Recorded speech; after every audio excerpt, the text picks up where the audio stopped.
Welcome to the Heavy Spoilers Show. I'm your host Paul, aka the guy who's just like Godzilla because my favourite food is fish and chips. Like fish and chips, eh? Look, great joke, never mind. We've got a whole host of updates to break down in regards to the film, and at this point it feels more legendary than the monsters in it. It suffered numerous delays and setbacks, but with Wonder Woman 1984 being announced as officially dropping on Christmas Day, there is a lot to talk about. Now, Godzilla vs. Kong's release date has changed more times than almost any other film I can think of. Well, not you, New Mutants, but you are a freak. It was originally supposed to release in March, May, November and more, but the current release date stands at May 21st, 2021. Now, I do have faith that the film will indeed hit this date, and I think even if the world isn't back to normal by then, that Warner Brothers will release the project on HBO Max, similar to what they're doing with Wonder Woman 1984. Now, if you're out of the loops in regards to that, it has been announced within the last 24 hours that the movie will release on the 25th of December on the streaming service and theatrically where it can. So it seems like the studio are just cutting their losses at this point, and that they will probably just class this year as a write-off and release all the projects online if they can't do it through the usual chains. Even though cinemas are closed on the whole, the studios are still able to film projects, so if they don't release the movies, then they'll have all these films mounting up that they've had to pay for that they're unable to make money back on. It'll just get to the point that films made in 2018 won't be released until years later, and thus movies made this year will be pushed back even further. The studios will just be in this constant cycle of releasing films so far down the line that no one's really hyped for them anymore, and it's almost not worth making them. Therefore, I think the sensible thing to do is just take the hit and hope that they make the money back on physical releases and streaming services. Now, it is rumoured that with Wonder Woman 1984 that the trailer for the film will also come.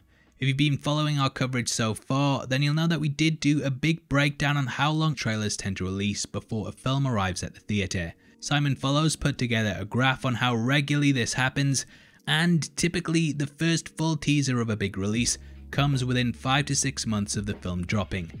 Now, when I put this out, I had sites quoting me saying that I'd confirmed the trailer would be released around January, but hold your horses, mate. I just said on average that's what happens. Calm down, yeah? We've all had a drink. Anyway, with all this data, the release of the film happening in May and Wonder Woman dropping at the end of December, it does seem very likely that Godzilla vs. Kong will accompany it. I think Warner Brothers will really want to make the release of Wonder Woman something special, so they will tie in stuff with it, and who knows, we may even get a situation similar to Tenet, where a cut down version of the June trailer was released with it before a full one was dropped online not long after. Now, I can't say this for definite, but it does seem likely that this is what will happen, so hopefully it won't be too long before we get our first major look at the movie. Watch it get delayed again. I swear I'm going to smash a building up. They did say I was always good at flipping houses. God damn. Anyway, if you're enjoying the video so far, then make sure you subscribe as we do breakdowns like this every day on all the movies and TV shows that you know and love. It would also be a big favour to me if you like the video, as I forgot to press record when I was making this, so I'm doing everything again, and I tell you what, it's frustrating as hell. Anyway, you don't care. What you do care about though is the plot leaks and what we know about the film so far. I have covered these before, but just in case you want to catch up or didn't see the old videos, this is what we've heard. There was actually a test screening for the film a while back, and the results of it were mostly positive, so I do think that these seem legit. Now, whilst everyone there likely signed an NDA, these leaks do get out, and though we can't confirm for definite exactly what's going on in the film, from what we know, this is the general breakdown. According to the leaks, Mechagodzilla is going to be made using the brain of the Ghidorah head that was seen at the end of King of the Monsters.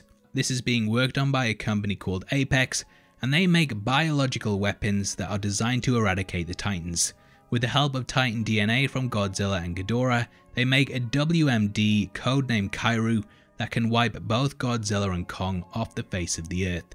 Apex has two agendas, which are to disrupt the natural order and force the kings into battle, where they can then strike on the loser with the Kairu, who, as I'm sure you've guessed, is Mechagodzilla.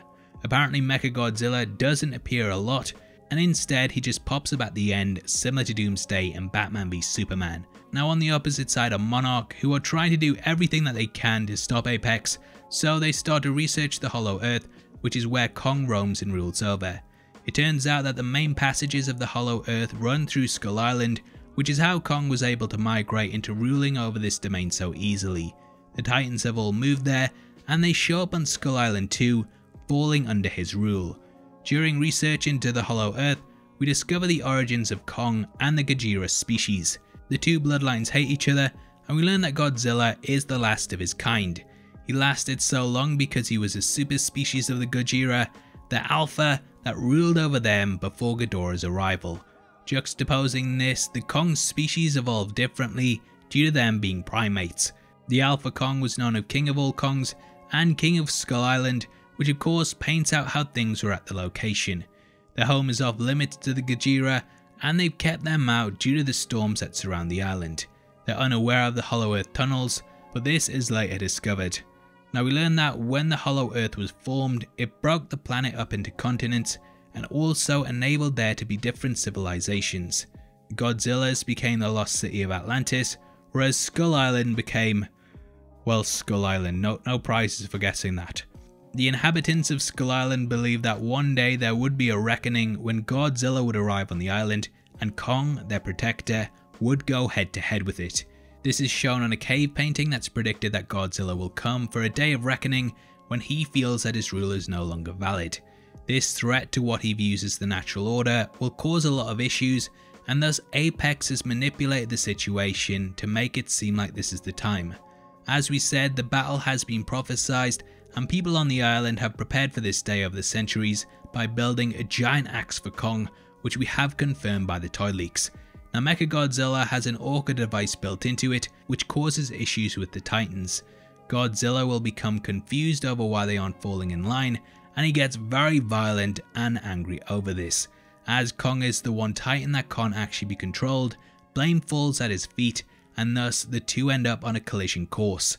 Now as with most face-offs, you need motivation on both sides for the characters to really care about fighting one another, and Apex floods Skull Island with seismic activity. These earthquakes massively mess up the landscape and make Kong believe that he has to stop Godzilla from destroying his home even further. With his land on the verge of collapse, he seeks out the monster, and the movie apparently takes the POV of 4 perspectives.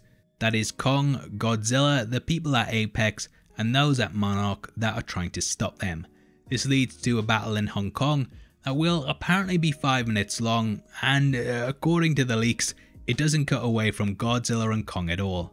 From what I've read and seen, Godzilla wins the battle, but Kong fights really well, and the movie is supposed to make new audiences gain a hell of a lot of respect for him. The battle ends with Mechagodzilla arriving, and the pair will go against it. Both team up to defeat him, and from what I've seen, neither die.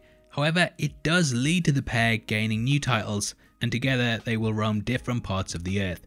Godzilla will go under the name the King of the Monsters and Earth's Guardian, whereas Kong will be the god of Skull Island and also get the title King, so he finally becomes King Kong. The Beast hasn't been given that so far, and apparently that's why he's been going under Kong for this entire time. I think it's a smart move for the studio to do this, and it makes sense to why he's only ever been referred to as Kong in this continuity. Anyway, that should be everything you need to know to get you up to speed on the film, as well as when we think the first look will be released. Like I said, none of this is confirmed, but we've put together the evidence, data and leaks into one thing to hopefully give you an accurate idea of when things will all fall into place. Obviously, I'd love to hear your thoughts on the updates, so make sure you comment below and let me know. If you enjoyed this video and want something else to watch, then make sure you check out our breakdown of Ahsoka Tano, which is going to be linked at the end. We go over everything you need to know about the character, so it's definitely worth checking out if you're watching The Mandalorian. Don't forget we're giving away 3 copies of the Marvel Phase 2 box set, and all you have to do to be in with a chance of winning is like the video, make sure you subscribe with notifications on, and drop a comment below. The winner is going to be chosen at random on the 30th of November, so make sure you get involved. If you want to support the channel and get to see content early, then please consider clicking the join button below. You can also come chat us on our Discord server, linked in the description, or Heavy Spoilers on Twitter. Thanks for making it until the end of the video. You've been the best. I've been Paul. I'll see you next time. Take care. Peace.